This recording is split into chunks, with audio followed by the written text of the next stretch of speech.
ఇప్పుడు మాత్రము నేను మన ఛానల్లో టైలరింగ్ టిప్ కాకుండా, టైలరింగ్కి సంబంధించింది కాకుండా, ఫుడ్కి సంబంధించిందండి. ప్రతి ఒక్కరికి ఇది మన తెలంగాణ స్పెషల్ సర్వపిండి అండి. సర్వపిండి అంటే ఉల్లిగడ్డతోనే కట్ చేసుకొని పిండితోని రెడీ చేసుకునేది కాకుండా, చూడండి ఇలా క్యారెట్, ఒక 2 క్యారెట్లు తీసుకున్న, ఒక బీరకాయ, ఒక బీరకాయ, తోటకూర అండి. మా వాళ్ళు తినరు, అందు గురించి అని చెప్పి ఇట్లా సర్వపిండిలో కలిపినామనుకో వాళ్ళకు తెలియని కూడా తెలియదు. ఇప్పుడు తెలుసు ఏమేమి వేస్తుందని అనేది. ఇట్లయితే కొంచెం స్మెల్ అనేది వాళ్ళకు పడదన్నట్టు, ఇట్లయితే ఇష్టంగా తింటారని చెప్పేసి ఒక 2 ఉల్లిగడ్డలు, ఎక్కువ వీలైతే ఇంకో 2 కూడా వేసుకోవచ్చు అండి, అది మన ఇష్టము. దీనికి సంబంధించిన ఇవో పల్లీలు అండి, పల్లీలు, నువ్వులు, ధనియాల పొడి, జీలకర్ర, కరివేపాకు. ఇంకొకటి ఏంటంటే నేను పెసరపప్పు కూడా యాడ్ చేస్తున్నానండి. అది మన ఇంట్లో రెడీ చేసుకున్నది, బయట కొనుకొచ్చింది కాదండి. అది కూడా చూపిస్తా.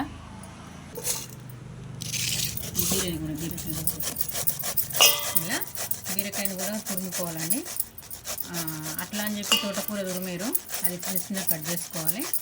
ఉల్లిగడ్డ కూడా పొట్టు తీసుకొని చిన్నగా ఇట్లా తురుముకోవచ్చు, వీలైనంత సన్నగా కట్ చేసుకోవచ్చు అండి. పప్పు కొంచెం ఎక్కువ ఉంది, నువ్వులు కొంచెం ఎక్కువ ఉన్నాయి, పల్లీలు తక్కువ ఉన్నాయి అని అనుకుంటుండ్రా? పెసరపప్పు అది ఇంత రెడీ చేసింది. నువ్వులు కొంచెం 2 ఈక్వల్గా ఉన్నాయి, ధనియాల పొడి, జీలకర్ర.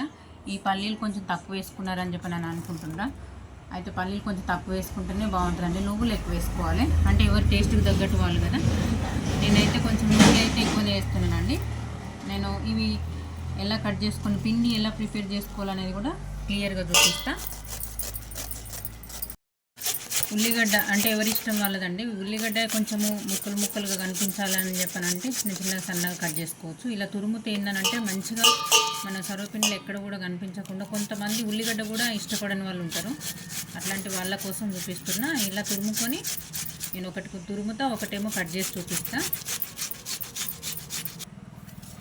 ఇలా సన్నగా కూడా తురుముకోవచ్చు. ఇలా కట్ చేసి పెట్టుకొని అన్నీ మాత్రం మంచిగా దీంట్లో ఉప్పు, కారము, మసాలాలు అన్నీ వేసి మాత్రం మంచిగా ఇట్లా దగ్గరికి అంటుండాలండి. చూపిస్తా అది కూడా. చిన్న చిన్నగా కట్ చేసుకోవాలి. తోటకూర ఎక్కువ తీసుకుంటే ఇది కానీ బాగా ఎక్కువ కనబడితే అట్లా కూడా తినరు, అందు గురించి ఒకటే కట్ట తీసుకున్నా.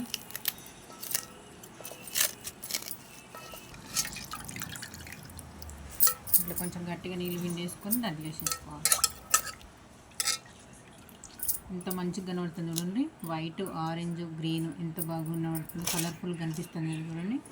పిల్లలకు కూడా కొంచెం చూడంగానే అట్రాక్ట్ అయ్యేటట్టు అవుతుంటుంది ఇది.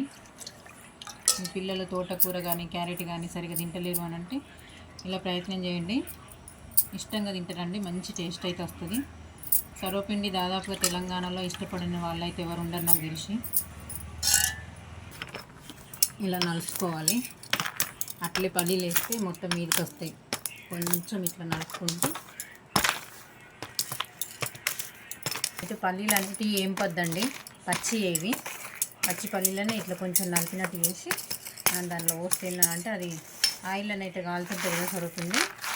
ఇది మనం ఆల్రెడీ వీటిని వేయించిన తర్వాత అందులో పోస్తే ఇంకా మాడిపోయినట్టు అయితే టేస్ట్ అనేది అంత బాగుండదు. ఇలా చేయండి.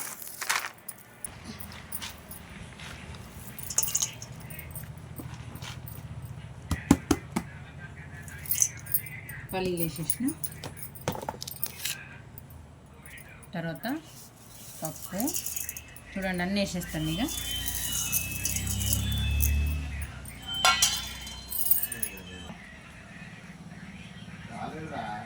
మీరు ఎంత కారంగా తినాలనుకుంటారో అంత టేస్టీగా కారం ఎంతవరకు తినగలుగుతారో అంతవరకు వేయండి. నేను మాత్రం 2.5 అయితే వేస్తున్నానండి.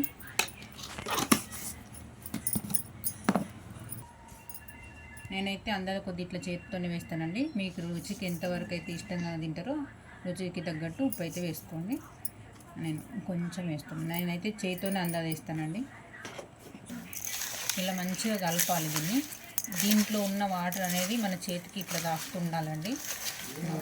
కొద్దిసేపు కలిపిన తర్వాత మీకు కనిపిస్తుంది చూడండి.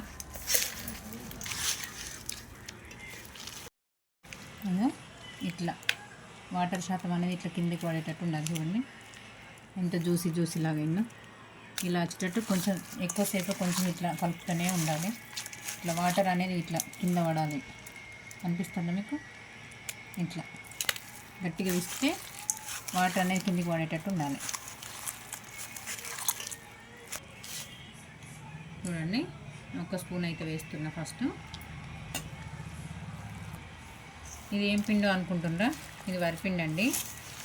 సర్వపిండికి దాదాపుగా అందరూ యూజ్ చేసే పిండే ఇది. సపరేట్గా చెప్పాల్సిన అవసరం లేదని చెప్పేసి నేనైతే వేసిన వరిపిండేనండి. ఇలా సరిపోలే, ఇంకొక స్పూన్ కంపల్సరీగా వేయాల్సింది. అంటే ఇది మెత్తగా అయిపోయింది. ఇట్లా ఇంత మెత్తగా ఉండదు అన్నట్టు. ఇంకొక స్పూన్ వేసిన. అడ్జస్ట్ అవుతుందా లేదా, కొంచెం మనకు ముద్దలాగా రావాలి. మనం చపాతీ పిండి అయితే కలుపుకుంటే ఎట్లా ఏ విధంగా అయితే పిసుకుంటామో కలిపి పెట్టుకుంటామో అదే రకంగా ఈ పిండి కూడా అదే విధంగా మనం చపాతీ కాలుస్తే ఎట్లయితే పిండి సరిపోయేటట్టు మనం వాటర్ శాతం ఎంత అయితే వేసుకుంటామో అదే రకంగా వచ్చేటట్టు దీన్ని మంచిగా కలుపుకొని పెట్టుకోవాలి. ఇంకొక స్పూన్ వేసినానండి, కొంచెం మెత్తగానే ఉంది కదా.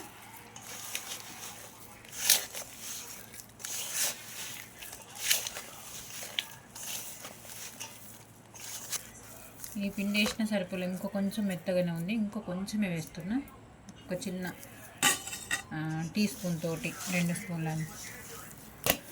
అయితే ఒకటి మర్చిపోయినా అంటే పక్కకే ఉంది, ఇది వేయడం మర్చిపోయినా. ఇదేంటిది అసలు దీంతోనే టేస్ట్ అండి, అసలు టేస్ట్ కరివేపాకు.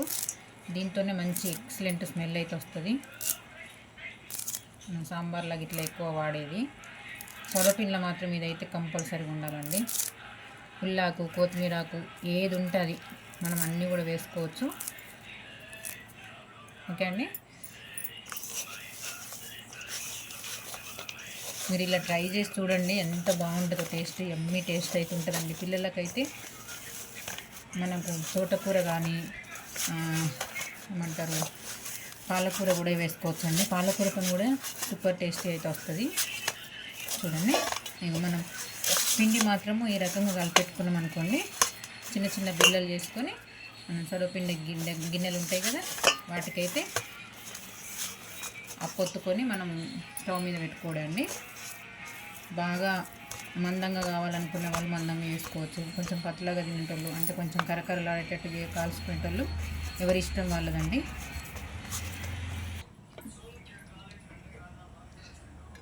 ఆయిల్ అయితే ఎక్కువ వాడనండి, నేను కొంచెం తక్కువనే వేస్తాను. కొందరైతే ఆయిల్ అనే కాల్చేటట్టు కాలుస్తారు. ఆయిల్ అనేది ఎక్కువ వాడద్దు కదా, నేనైతే కొంచెమే వేస్తున్నా. దీంతో కూడా మనం ఎంత మంచి కాల్చుకోవచ్చు అనేది చూపిస్తా. కొంచెం ఇట్లా ఆయిల్ అనేది స్ప్రెడ్ చేయాలి. ఇలా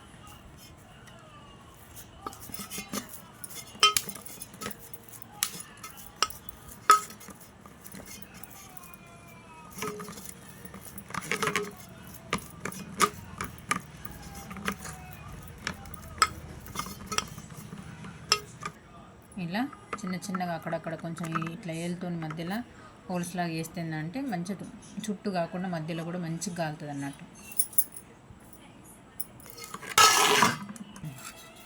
నాకు 2 గిన్నెలు ఉన్నాయండి. సేమ్ దానికి ఇప్పుడు ఏ విధంగా అయితే మనం ఫ్రిడ్జ్ ఇట్లా ఒత్తి పెట్టిందో సేమ్ దీనికి కూడా ఇట్లానే పెట్టుకోవాలి. వంటి పెట్టుకొని చిన్నగా అండి, మరి హైలో కాకుండా సిమ్లో పెట్టుకోవాలి. ఇటు చిన్న గిన్నె పెడుతుంది, ఇది కూడా సేమ్ ఎక్కువ కాకుండా సిమ్లో పెట్టుకొని మంచిగా కాల్చుకుంటే మంచిగా ఉంటుంది. మూత పెట్టేసారు.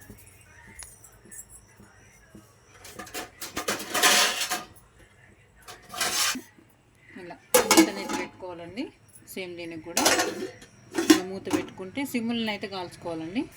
ఒక 10 నిమిషాలు టైం పడుతుంది. అంటే ఒక్కొక్కరిది ఒక్కొక్క రకంగా వస్తుంది కదా స్టవ్. మీరు ఒక్కొక్కసారి చూసుకుంటే బెస్ట్ అండి. చూడండి, ఈ విధంగా కాల్చుకుంటే సరిపోతుంది. అయితే ఒకరికి ఇడ్లీ ఇష్టము, స్టవ్ బంద్ చేసి, ఒకరికేమో ఇడ్లీ ఇష్టం, కొంచెం మాడమాడ కాలవాలి. ఒకటి అట్లా ఒకటి ఇట్లా, ఏ రకంగా ఇష్టపడే వాళ్ళకు ఆ రకంగా కొంచెం ఎక్కువ ఉంచుకుంటే సరిపోతుందండి. ఇదండి ఈ రెసిపీ మాత్రం మా ఆంటీ అయితే నాకు నేర్పించిందండి. ఇది మా ఆంటీకి అంకితం అనుకొని చెప్పచ్చు. ఓకే అండి, వీడియో కనుక నచ్చినట్టయితే లైక్, షేర్ అండ్ సబ్స్క్రైబ్ అండి. ఇది ఎందుకో మీకు అందరికీ షేర్ చేయాలనిపించింది. ఇట్లాంటి రెసిపీ నాకైతే తెలియదు కదా, మరి మీలో కూడా కొందరికి తెలిసిన వాళ్ళు ఉండరేమో అని చెప్పేసి వీడియోని అయితే షేర్ చేస్తున్నా. ఓకే అండి, థ్యాంక్ యూ. చూడండి మాడినట్టు అనిపిస్తుంది కానీ మంచి టేస్ట్ అయితే ఉంటుందండి.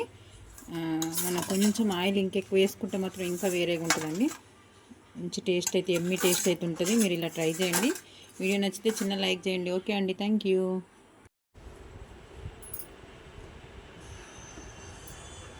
సూపర్ ఉందండి నిజంగా.